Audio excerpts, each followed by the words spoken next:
আসসালামু আলাইকুম বন্ধুরা। আজকে পাটের হয়ে একটু কাজে এসেছিলাম, তো ইসলাম সম্পর্কে দু এক কথা তোমাদেরকে বলতে চাই। আল্লাহ ভুল হয়তো ক্ষমা করো। তো আল্লাহ পাক আমাদেরকে পৃথিবীতে পাঠিয়েছে শুধু নিজের জন্য নয়, যে নিজের মন মতো চলবো, নিজের খুশি মতো চলবো এমনভাবে না। আল্লাহ পাক 18,000 মাখলুক সৃষ্টি করেছে শুধু মানুষের খেদমত করবে, আমাদের খেদমত করবে, যাতে আমরা ভালো থাকি।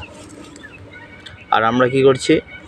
নিজেরা যাতে ভালো থাকি আল্লাহকে তার জন্য ভুলে যাচ্ছি। আমাদের কবে হুঁশ হবে যে আমাদের নামাজ পড়তে হবে?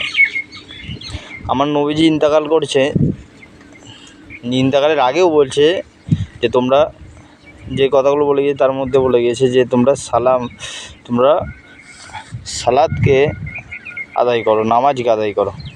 আর আল্লাহ পাক কোরআনের 82 জায়গায় শুধু সালাতের কথা বলেছে, নামাজের কথা বলেছে। আমরা কবে নামাজ পড়বো? আজ ভাই দেখো যে আজ আমাদের শুক্রবারে হলে কি হবে? শুক্রবার হলে মসজিদ একেবারে পরিপূর্ণ হয়ে যায়। মসজিদে জায়গা হয় না। আর শুক্রবারের দিনই আসর, মাগরিব, এশার সময় এক কাতার দু কাতার লোক পূজায় না। কেন ভাই? আমাদের কেমন ইমান? আমাদের এমন ইমান যে কচুর পাতায় পানি দিলে যেমন টলমল করে পড়ে যায়, আমাদের এমন ইমান ভাই। তো ইমানকে আমাদের মজবুত করতে হবে। আমাদের এমন ইমান যে মসজিদ আজান হচ্ছে, মসজিদের পাশ দিয়ে চলে যাচ্ছে, তবুও যে মনে হচ্ছে না যে আমরা মসজিদ যাই। মসজিদ আমাদের নিয়ে যেতে পারছে না, আমাদের এমন ইমান। আর এই ইমান আমরা কি করে কবর অবধি নিয়ে যাবো বলো? কবে আমরা নামাজ পড়বো? আর যদি মনে হয় যে ভাইটা ডায়লগ দিচ্ছে, কাজ নেই কোনো, ঠিক আছে, তাহলে পেজটা আনফলো করে দিও।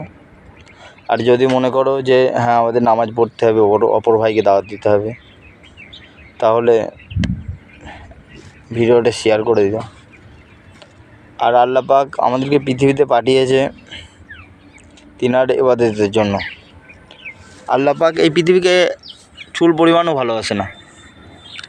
আল্লাহ পাক এই পৃথিবীকে চুল পরিমাণও ভালোবাসে না। আল্লাহ পাক ভালোবাসে দিনকে। এই দিনের জন্য আল্লাহ পাক নবীদেরকে পর্যন্ত মার খেয়েছে। এই দিনের জন্য রক্ত মোবারক হয়ে গিয়েছে নবীদের। আর আল্লাহ পাক যদি এই পৃথিবীতে একটা ইমানদার ব্যক্তি না থাকে, আল্লাহ পাক এই পৃথিবীকে ধ্বংস করে দেবে। পৃথিবীর নিজামকে টিকিয়ে রাখবে না, পৃথিবীকে ধ্বংস করে দেবে। আর আল্লাহ বলা যদি একটা লোক থাকে, একটা মানুষ থাকে, তো আল্লাহ পাক এই পৃথিবীর নিজামকে টিকিয়ে রাখবে। আল্লাহ পাক ইমানকে এত ভালোবেসে যে নবীদের পর্যন্ত মার খেয়েছে, আর আমাদের সে জায়গায় তুচ্ছ। আর আমাদের কবে জ্ঞান হবে যে আমরা নামাজ পড়তে হবে? বলো, কবে জ্ঞান হবে আমাদের? আমরা নামাজ পড়বো কবে ভাই?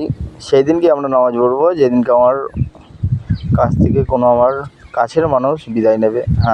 তখন মনে হবে যে এক সপ্তাহ নামাজ পড়তে যাই, দিয়ে আবার